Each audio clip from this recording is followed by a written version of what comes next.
Hello everyone. तो fourth part का video ready है और इसमें मैं सीडीपी का जितना मैं पढ़ी हूँ और जितना मुझे समझ में आया मैं उस हिसाब से आपको बता दूँगी कि सीडीपी में आपको कैसे क्या पढ़ना है। तो देखो, सबसे पहली यूनिट जो है ना वो 12 नंबर की है, बाल विकास का परिचय। इसमें सबसे पहले आपको ना सीडीपी की हिस्ट्री पढ़नी है। हिस्ट्री मतलब कि जैसे शिक्षा मनोविज्ञान है वो कब आया, बाल मनोविज्ञान की शुरुआत कब हुई, इस पे किसने किसने अध्ययन किया। फिर इसमें जैसे कि आपका था आत्मा का विज्ञान, चेतना का विज्ञान, तो ये पूरा पढ़ना पड़ेगा आपको। मतलब किसके समर्थक कौन थे, इसके विरोधक कौन थे, फिर विरोध किया तो कारण क्या था, है ना। फिर उसके बाद जब चरण की बात करते हैं ना तो इसमें प्री नेटल से लेकर के और किशोर अवस्था तक पूरा पढ़ना पड़ेगा। देखो, इसमें लिखा है प्री नेटल प्रथम 3 वर्ष में विकास, 3 से 6 वर्ष में विकास। लेकिन सिर्फ 3 से 6 तक नहीं आता, इसके बाद भी आता है ना। बाल्यावस्था के क्वेश्चन भी आते हैं, किशोरावस्था के भी आते हैं, तो वो पूरा ही पढ़ना पड़ेगा वहाँ तक का। ठीक है। फिर इसमें बाल विकास के सिद्धांत भी इंक्लूडेड है ना, सिद्धांत भी आएंगे उसमें। और फिर सेकेंड यूनिट जो है ना इसमें आपके सारे सिद्धांत आ जाएंगे।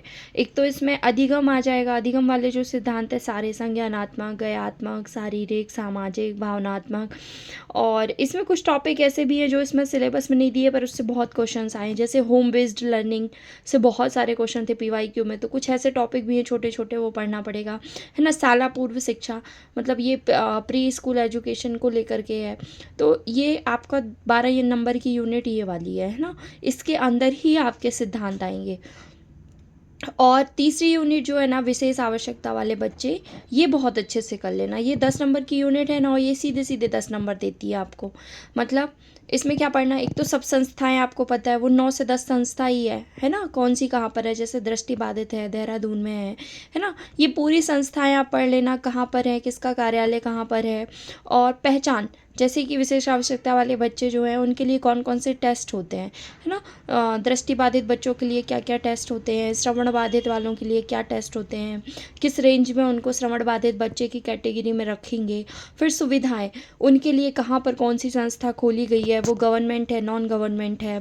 फिर उनको किस तरीके से हेल्प कर सकते हैं अपन स्कूल में या फिर उनके घर पे, है ना। ये सारी चीज़ें पढ़ना है। फिर इसको जो भी इनसे रिलेटेड संस्था है, जो भी प्रोग्राम या योजना है, वो सब पढ़ना पड़ेगा। ठीक है। और बाल देखभाल संरक्षण, इसमें तो ये सब ने पढ़ रखी है आई थिंक।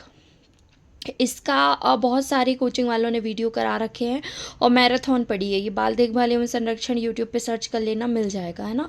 इसमें क्या क्या पढ़ना, देखो एक तो एड्स से क्वेश्चन बनते ही हैं, मतलब हर शिफ्ट में एड्स का कोई ना कोई क्वेश्चन मिलेगा। इसके अलावा बच्चों की संरक्षण के लिए जो देखो, जो बाल गृह, शिशु गृह और मतलब विशेष गृह, संरक्षण गृह, ये सारे गृह हैं कि कौन सा कहाँ पर है, कितने हैं, उसमें से शासकीय कितने हैं, अशासकीय कितने हैं, है ना। फिर आईसीपीएस भी इसमें है, तो ये पूरा इसके अंतर्गत आएगा, है ना। और एक चीज़ खासकर देखो, सेकेंड यूनिट की बात करूँ ना, शाला पूर्व शिक्षा परिचय 12 नंबर की, इसमें अगर किसी को सिद्धांत समझ में नहीं आते हैं, ठीक है, इसके अंदर कम से कम आपको 10 सिद्धांत पढ़ने हैं। अगर आपको नहीं समझ में आ रहे ना, आप उसमें से कुछ कुछ कर लो जो इम्पोर्टेंट है ना। आप पूरे पूरे सिद्धांत के पीछे मत पढ़ो, क्योंकि आपके 6 नंबर, ज़्यादा से ज़्यादा 5 या 6 नंबर आएंगे आपके सिद्धांत से। अगर आपको वो नहीं आ रहा तो उसकी जगह में मैं ये कहूँगी कि फर्स्ट यूनिट कर लो, थर्ड और फोर्थ कर लो अच्छे से। क्योंकि सिद्धांत के क्वेश्चन आप वहाँ पे आपने एमसीक्यूज वगैरह देखे होंगे ना यूट्यूब पे, तो कुछ ना कुछ तो बन ही जाएगा, है ना। मेन कर लो, पियाजे, वाइगोत्स्की और एरिक रिक्शन और थॉर्नडाइक, है ना, जिनके क्वेश्चन आते हैं और चांसेस हैं आने के, तो कुछ कुछ के कर लो एमसीक्यूज वगैरह, बेसिक थ्योरी आपको पता हो।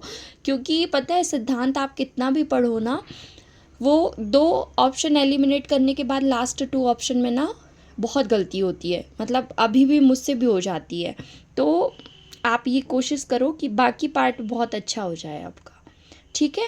और सीडीपी के लिए भी यही है कि ज़्यादा से ज़्यादा पीवाईक्यू करो।